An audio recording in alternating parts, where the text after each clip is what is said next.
ফিলিস্তিনের মানুষের সঙ্গে, মুসলিমদের সঙ্গে, বাংলাদেশের মুসলিমদের সঙ্গে কি সম্পর্ক, আর ফিলিস্তিনের জমিনের সঙ্গে পুরা দুনিয়ার পৃথিবীর জমিনের সঙ্গে কি সম্পর্ক, মনে থাকবে? আল্লাহ পাক রব্বুল আলামিন সূরা আরাফ, কোন সূরা?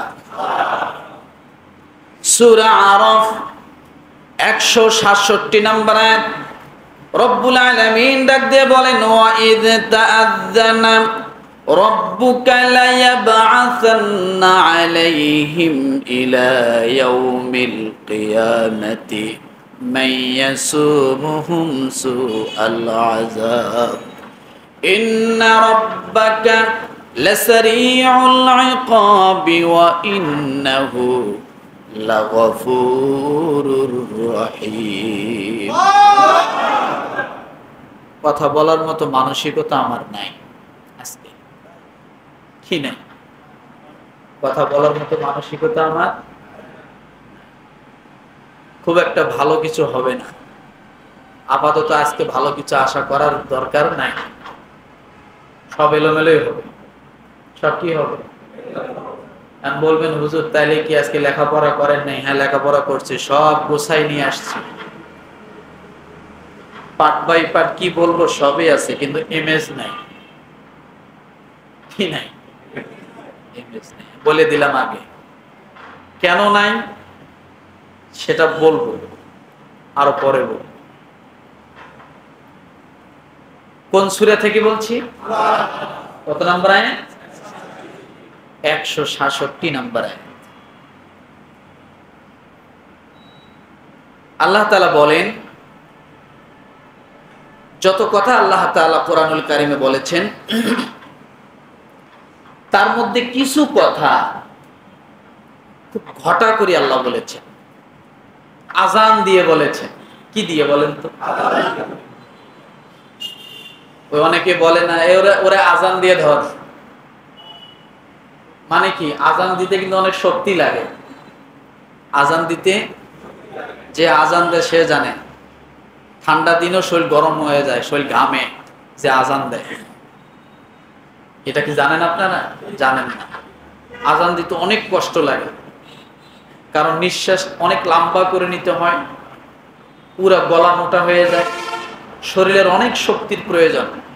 দুর্বল মানুষ আজান দিলে দেখবেন, গ্রামগঞ্জে দুর্বল মুরব্বীরা আজান দেয়, হাঁটার শক্তি পায় না, কিন্তু আজান দেয়। ওই আজানগুলো দেখবেন কেমন হয়, ওই আজানে কোনো টেম্পার নেই, আছে? ওই মানে শুধু আওয়াজটা বাইরে হচ্ছে, আজান দিতে অনেক কষ্ট। তো আল্লাহ সুবহানাহু ওয়া তাআলা এখানে আজান দিয়ে বলছেন, সুবহানাল্লাহ বলেন। কি দিয়ে বলছেন? আজান দিয়ে বলছেন, সুবহানাল্লাহ। সুবহানাল্লাহ বলেন। কি দিয়ে? আজান দিয়ে বলছেন। ওয়া ইয তাআযানা, আয়াতটা শুরুই হয়েছে ওয়া ইয তাআযানা, মুয়াজ্জিন তাআজ্জানা, তাআজ্জানা। যে আজান দেয় তাকে কি বলে? মুয়াজ্জিন। তা আল্লাহ আয়াতটা শুরু করেছেন কি দিয়ে? তাআজ্জানা দিয়ে। তার মানে কি? আল্লাহ আজান দিয়ে আয়াতটা কি করছেন? শুরু করছেন। সুবহানাল্লাহ। কেন আল্লাহ আয়াতটা বলতে যায় আজান দিতে হলো, অর্থাৎ শক্তি লাগাইতে হলো, জোর দিতে হলো? কেন আল্লাহ এত জোর দিয়ে বললেন? ওই যে বলছে আজান দিতে কি লাগে? শক্তি লাগে, জোর লাগে। আল্লাহ নিজে এখানে আজান দিয়ে বললেন, কেন বললেন? আচ্ছা, আমি যে এই কথাগুলো এইভাবে আপনাদেরকে বুঝাই, আপনারা কষ্ট পান না? আর এইভাবে বুঝাইতে যায় হয়তো একটু সময়, অনেক সময় কি হয়, একটু বেশি লাগে, আপনারা অনেক বেজার হন। হ্যাঁ, তাহলে আল্লাহ কি বলছেন? আজান দিয়ে, শক্তি দিয়ে বলছেন। তাআজ্জানা রাব্বুকা, আল্লাহ বলেন সেই সময়ের কথা স্মরণ করো, যেমন আপনি পিতা সন্তানকে অনেক সময় রাগ করে বলে, তুমি আমার কথা মনে রাখো। বলেন কি বলেন? আস্তে বলে, ছেলে তুমি আমার কথা মনে রাখো, এইভাবে বলে। কিভাবে বলে? আমার কথা শোনো। যখন বলেন আপনি আমার কথা শোনো, তখন আস্তে বলেন না জোরে? আমি যা বলি শোনো। তার মানে কি শক্তি লাগায়। আল্লাহ বলেন সেই সময়ের কথা স্মরণ করো, তার মানে তাগিদ দিয়ে বলছেন। এখানে কসমের ব্যাখ্যা আসছে যে আল্লাহ কসম করে বলছেন। সুবহানাল্লাহ। কি করে বলছেন? কসম করে বলছেন আমার কথা তোমরা স্মরণ করো, যখন তোমার প্রতিপালক ঘোষণা করলেন তিনি কিয়ামতের দিন পর্যন্ত, তিনি কিয়ামতের দিন পর্যন্ত তাদের উপর এমন লোক আবির্ভাব করবেন, তাদের উপর এমন লোক পাঠাবেন যে তারা সব সময় ওই সমস্ত লোকদের উপর কর্তৃত্ব করবে। কি করবে? খবরদারি করবে। এখন খবরদারি করবে কারা আর কাদের উপর খবরদারি করবে? আল্লাহ কাদের কথা বলছেন?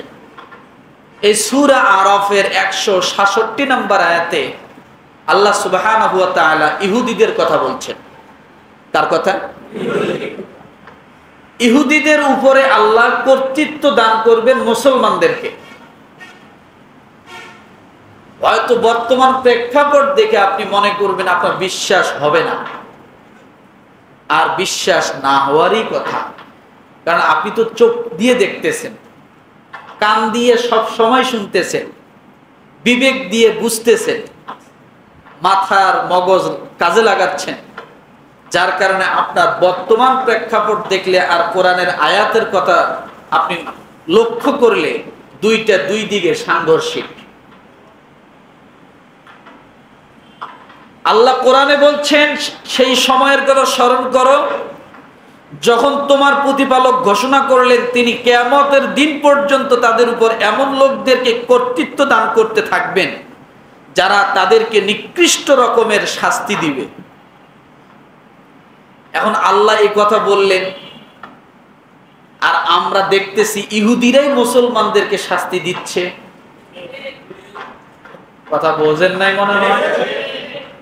তাহলে আল্লাহ যে কথা বললেন যে ইহুদিদেরকে মুসলমানরা শাস্তি দিবে, আর এখন আমরা দেখতেছি ইহুদিরা মুসলমানদেরকে শাস্তি দিচ্ছে।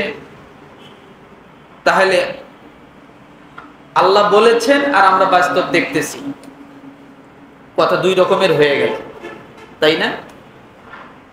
আমি সামনে আসব। এরপরে আল্লাহ বলেন নিশ্চয় তোমার প্রতিপালক দ্রুত শাস্তি দানকারী, নিশ্চয় তোমার প্রতিপালক দ্রুত শাস্তি দানকারী এবং নিশ্চয় তিনি অতি ক্ষমাশীল পরম দয়ালু। তাদেরকে শাস্তি দিবেন আর তোমাদেরকে কি করবেন?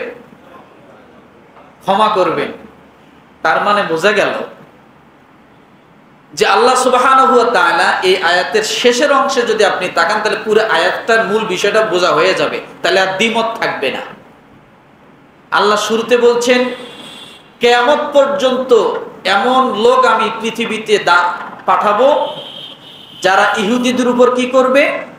কর্তৃত্ব করবে। জবান খোলেন, কর্তৃত্ব করবে এবং তাদেরকে কি করবে? শাস্তি দিবে। কারা দিবে? মুসলমানরা। আল্লাহ শেষে এসে বললেন নিশ্চয় তোমার প্রতিপালক দ্রুত শাস্তি দানকারী।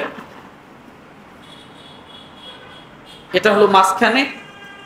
এরপর আল্লাহ বলেন নিশ্চয় তিনি ক্ষমাশীল অতি দয়ালু।